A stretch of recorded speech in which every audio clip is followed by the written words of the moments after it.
15 సంవత్సరాల నుండి మోకాళ్ల నొప్పులతో బాధపడినవారు చికిత్సకు ముందు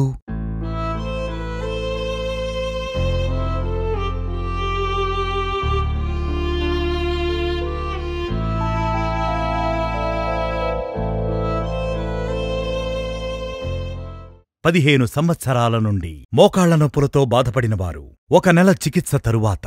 నా పేరు పుష్పమ్మ. 18 ఏళ్ల నుంచి కాళ్ళు చేతులన్నీ బాగా వాసింది, ముఖం గుక్కమంతా వాసింది, నడవలేకపోయినాను. టీవీలలో వస్తే టీవీలలో చూసి ఆ నెంబర్ కొట్టుకొని మేడంకి ఫోన్ చేసినాము. మళ్ళీ కనుక్కొని ఇక్కడికి వచ్చినాము. వస్తే మళ్ళీ మంచిగా కాళ్ళు నొప్పుల మందులు తీసుకొని పోయి 1 నెల రోజులు వాడినాము. 1 నెల రోజులు వాడినాక ఇప్పుడు మళ్ళీ మంచిగా ఇప్పుడు ఇంటికి ఆడికి ఇడికి నడవనీకి వస్తుంది. ఇల్లు పని ఇంటి పని అన్నం గిన్నెమ్మను వండుకుంటున్నాను. మంచిగా ఉంది. ఆసుపత్రికి దాన్ని వేలారు.